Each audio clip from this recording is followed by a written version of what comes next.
Okay, what's up, everybody? Good morning. Welcome to a hump day edition of Morning Scone presented by Brock, the Baton Rouge Orthopedic Clinic, Hutco Roofing, HutcoRoofing.com, Restored Motions, RestoredMotions.com, and ProCharge EV, ProChargeEV.com. Tigers win, epic performance by Nate Ackenhausen, a great all-time performance when you had to have it. Saved pitching for what you hope is 2 more days of baseball here, Wednesday and Thursday.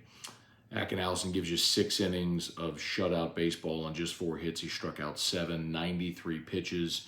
His previous season high was 3 2/3 innings, which he did twice, once in the SEC tournament. So this guy was a starter in JUCO, became a bullpen arm for you this year, but when you absolutely had to have it, major hat tip to Jay Johnson. I thought it would be Riley Cooper. I think most people thought it was going to be Riley Cooper.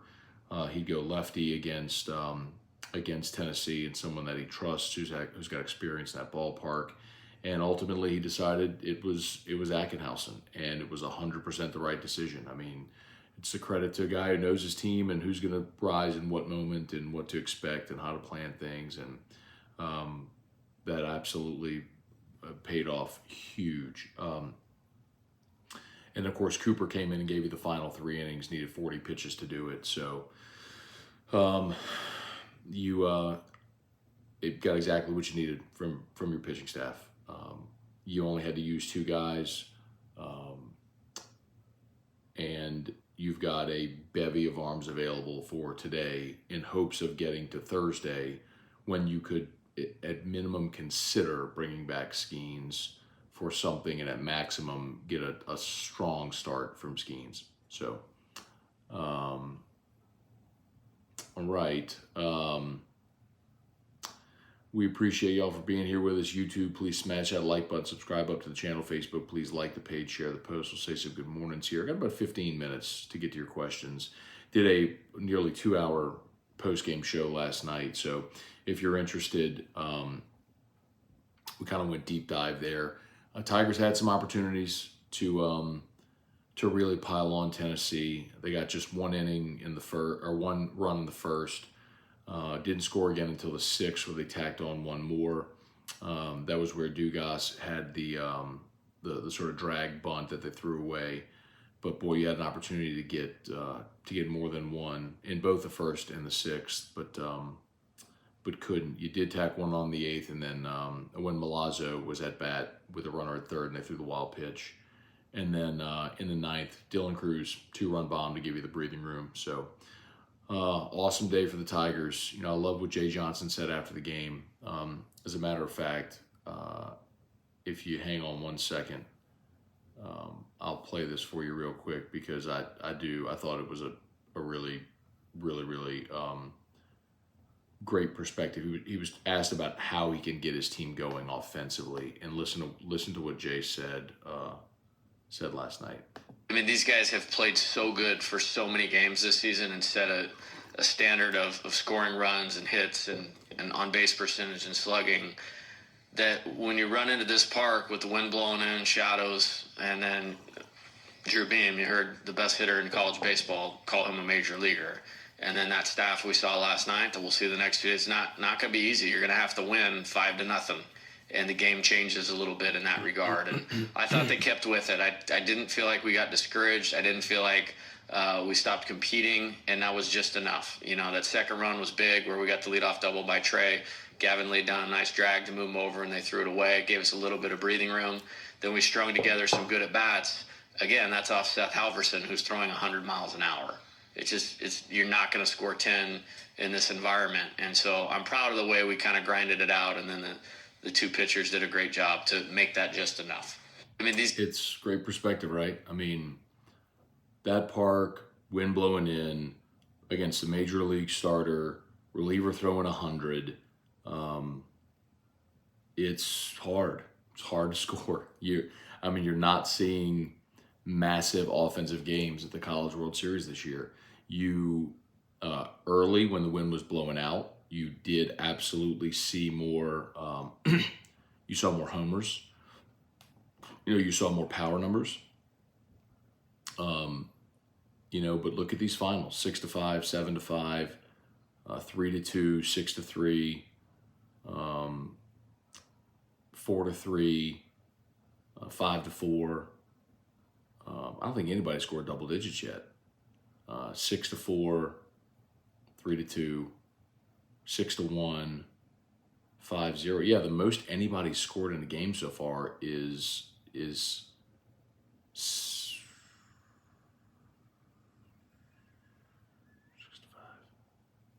6. Did anybody score 7? I thought somebody scored 7. No, the most anybody scored so far in this College World Series is 6 runs. So, it's a challenge. It's a challenge. Okay, so you got Wake Forest today. By the way, so last night on the post-game show, for those that that were with us, we kind of gave you an immediate reaction to who Wake Forest might throw today, and that was just based on what I kind of knew about Wake Forest and what they've done recently. So after we finished the show last night, I was kind of doing a little more digging, and I think it'd be interesting because they have many options. You've got 2 options really to start for Wake Forest tonight. The one that I thought they would go with, and we talked about last night, was Seth Keener. So Keener's a junior. He's a righty. He's 6'2". He's got a 2.18 ERA. He was a midweek guy to start the season and moved into the weekend rotation due to some injuries, but 66 innings pitched, 90 strikeouts. So not quite the strikeout numbers of Lauder or Hartle, but there's some thought that Sean Sullivan may start. Now, Sean Sullivan's a lefty, and he's got much higher strikeout numbers. 66 innings pitched as well for Sean Sullivan. 108 strikeouts in 66 innings pitched. So Keener and Sullivan are the 2 options. Keener's the righty, Sullivan's the lefty. My assumption, considering how they stacked it at the end of the year and through postseason, was that Keener would be the guy. And he may be, but Sullivan is an option as well. So Keener's the righty, Sullivan's the lefty. And either way, if you end up playing the next 2 days, you're going to face one of those guys. You'll face both of those guys if you end up playing the next 2 days. So it's just a matter of which one do they go with today. As far as what LSU does today, you just kind of look at who's available. If I had to guess, I would assume they give the ball to Blake Money. But you've got Money. Guidry would not surprise me. Griffin Herring is available. Javen Coleman is available. So you've got arms. You've got enough arms to get you 27 outs in this game. That's not even counting Bryce Collins or Sam Dutton. You have Christian Little available to you as well, although I'm not sure that they want to go to Little in any type of leverage spot. But you've got enough arms to get you 27 outs today. Can your offense have its best day of the College World Series so far? And can those arms pitch in a similar manner that Ackenhausen and Cooper did yesterday? Because you're going to need it. And Floyd the day before that, because you're going to need it. Okay, let's say some good mornings. Nicole Haver, Deborah Coward, good morning. Thanks for watching last night. Appreciate it. Kirk Taylor, Charlie Cavell, Hunter Eilers, what's going on? Chuck Brouillette, good morning. Hey, Dad, good morning. Darren Reeves. Charlie said, hope the spark has lit the fire for Cruz. Man, look, Cruz was 2 for 4 yesterday with the double, the homer, and he also walked. But man, I just, you heard the comment there from Jay. Like, Dylan Cruz in the opener at the College World Series had a couple of hits. He was 2 for 5 against Tennessee the first time. Again, I don't know what y'all expect, man. Like, I know Hunt tweeted a stat where Dylan Cruz had been on base an average of 3 times a game over the last 10 games. I mean, I don't know really what else y'all expect. He's not going to get hit every single time. Yeah, he was 2 for 5 against Tennessee the first time. So, I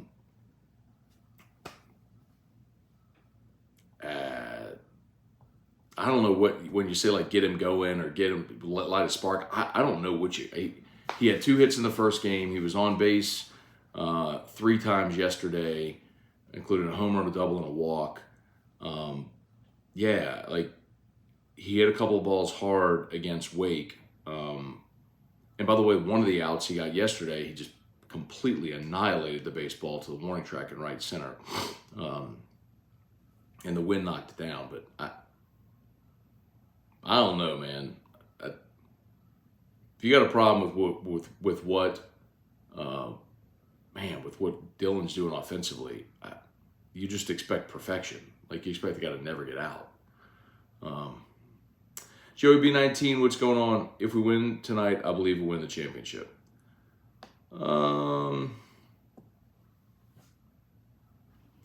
You'd have to win a series against Florida without Paul Skeens. First of all, you'd bring Skeens back tomorrow on 4 days rest. And I don't think on 4 days rest, Skeens is giving you 123 pitches. So I'm not saying it can't happen, but obviously if Skeens goes tomorrow for you, your odds of winning go up dramatically. And then you'd have to face a rested Florida staff with Sproat, Waldrop, Caglione,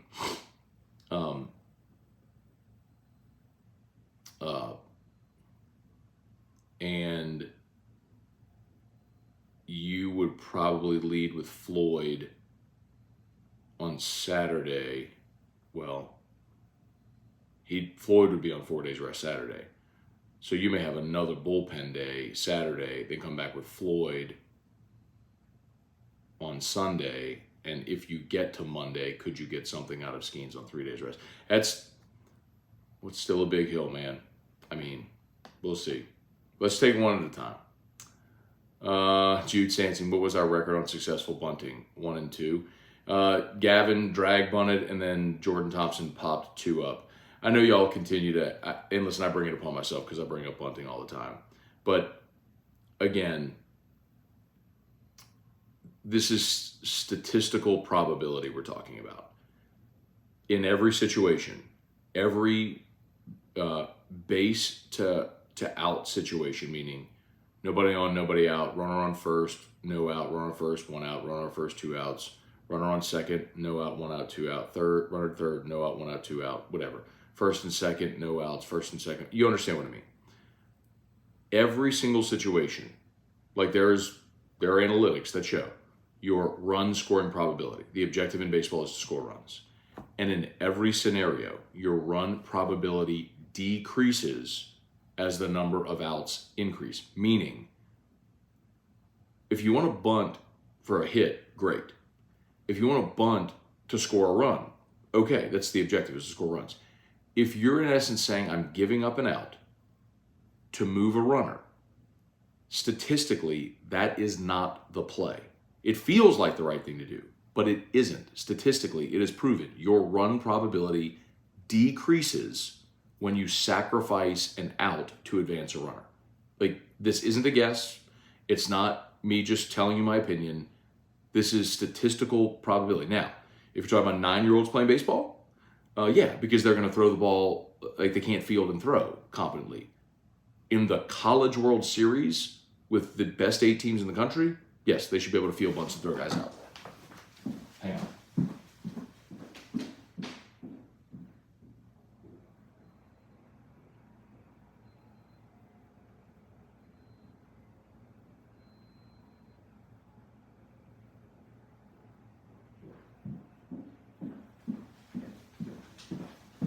All right. Sorry, we did get a little bit of a late start, so I only have a few minutes left. My apologies for that. Let me see if I can just give some shouts out here. Trivia Carter, Andy Roberts, love Travinsky, Milazzo, present strikes and pitches, other love behind the plate. There's no doubt. Look, Milazzo, we've talked about this forever. Milazzo is a better defensive option. The radio broadcast last night said Travinsky was injured. I don't know how much validity there is to that. Maybe it's true, but Jay also never talks about injuries. In this game today, Andy, there's no doubt. When it comes to framing pitches, being still behind the plate, managing your pitcher. Milazzo is better. It's why all season long, even when Neal was catching, when you got into late game scenarios and you needed a defensive replacement, they'd put Paxton Kling right, they'd put Milazzo behind the plate, they'd put Napolt at second. I mean, there's a reason he was your defensive replacement. He's your best defensive option. That's not even a debate. Yesterday, I'm sure they felt, I don't know if it was strictly because Travinski was injured or if they felt like, look, close game, we're going to need every run possible, might need to save a run, and he did. There were 2 instances in that game where, with runners on third base, Ackenhausen once, Cooper once, buried breaking balls, and Milazzo blocked him up. If he doesn't block those up, a run scores. Look at what happened to Tennessee in the 8th. With Milazzo at the plate, incidentally, they bounced a breaking ball, went to the backstop, and a run scored. So, yes, having your best defensive option behind the plate absolutely matters. Today, I have a feeling you're going to need all the offense you can muster, so I would want Travinski in the lineup if he's available. Damon Gilmore, Leon Williams, Kobe Walker, Donovan Peterson, what's going on? Brian Wynn, Juan, good morning. Brian Penton, Tim Gotro. I heard that. So Bill Frank has called the wild pitch top of the 8th. I love it. Call for the double play in the bottom of the 8th. Call for Dylan to get a big hit top 9. Love it. Jason H., Purple Cajun, good morning. Over the pond for a bit. Okay, so it's good afternoon to you. Wacky Chris, good morning. Biggest game of the year so far. Should Jay alter the lineup to shape things and freshen up? I don't think so. I think you go with your guys and you go with what has worked for you up until this point. Again, the lineup, they shook up the lineup yesterday, supposedly because Travinski was injured. So let's see if he's available for you today and what they may elect to do. Brett DeGrow, good morning. Nate Ackenhausen brought the Thunder last night. Who brings the Lightning tonight? You look for who your candidates may be. You're probably going to need innings from Blake Money today. Gavin Guidry, Griffith Herring, Javen Coleman. I would assume those are your top 4 options, maybe Bryce Collins. But Bryce Collins hasn't pitched since Mississippi State. Javen Coleman hasn't pitched since the SEC tournament. Your Christian Little hasn't pitched in Georgia. We've talked about it for weeks now. But when you get to the postseason, you shrink your staff. You know what handful of guys you count on, and you roll with those guys. And Jay's shown you who those guys are. But you're at a point now where you got to play 4 games in 4 days, and you need guys that can eat up 27 innings in 4 days, 4 times in 4 days. So you're going to need a lot of them. All right, smash that like button if you would. Please subscribe up to the YouTube channel, Facebook. Please like the page, share the post. Thanks so much for being there as always. Brad Compo, good morning. Wake players were at Rocco's after the game Monday. They chanted SEC. Ben Boudreau, good morning. David Wallace.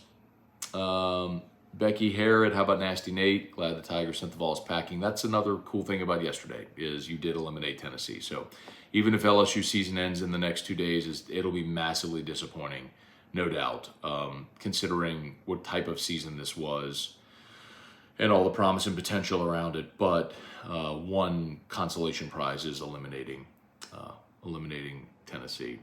Nicole, we got hit a bunch. I'm sure we have guys hurting today.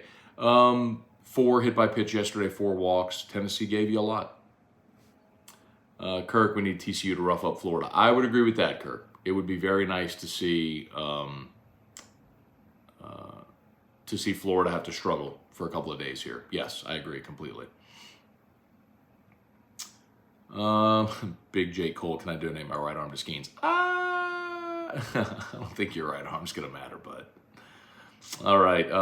Ray Langlois, boondocking and rocking. What's going on? Thanks for the show last night. Awesome to have 1,600 people. Yeah, we had 16. Our peak concurrent was like 1,600 people watching last night, which was awesome. So thanks to everybody who jumped aboard. We'll do it again tonight. As long as they keep playing, I'll keep doing post-game shows. So. Shelby, Dugas so fundamentally sound, all aspects of the game, watching me at the plate, and how he approaches each at bat. Yeah, Dugas and Beloso both. I mean, that's the product of having, we looked at it last night, 600 career at bats. Yeah, it matters. So, all right, y'all, it's 8:03. Hate to jump. Andy Boy asked, is there any indication of game time Thursday? No, it's TBD because you don't know if you're going to have 1 game, 2 games, or no games. In theory, both Florida and Wake Forest could win, and there are no games Thursday. You could get to the if necessary for 1 or both. If it's both, then you would maintain your start times. If it's 1, I would be interested if LSU and Wake would play the early game or the late game, and I don't know that answer. So that's, I'm sure, would be an ESPN programming decision. So, ML Fody, is there anything in holding Skeens for a possible championship series? If you get to tomorrow, I think you have to start him. There's no, like, at this point, every game is a 1-game season. Yesterday, today, tomorrow, it's all 1-game seasons. You have to go with what your best option is. So if Skeens is available tomorrow, the worst thing in the world would be to lose that game without having thrown your best arm. Okay, it's 8:04. My apologies, y'all. I got to go. Sorry for a little bit of a shorter show today. It's got a little bit later start, but we did 20 minutes. So, all right, y'all have an awesome day. Please smash that like button. Subscribe up to the channel. Brought to you by Brock and HUDCO. You need an orthopedist, go to Brock. Y'all know the deal. We had awful hail. I saw Jay Grimes said it was the worst hail event he's seen in Baton Rouge in 25 years. So, Greater Baton Rouge, y'all know the drill. If y'all had hail, like so many did, give us a shout at HUDCO. We got our crews ready to roll. Inspectors ready to roll. We'd love to help. HUDCO Roofing, HUDCOroofing.com.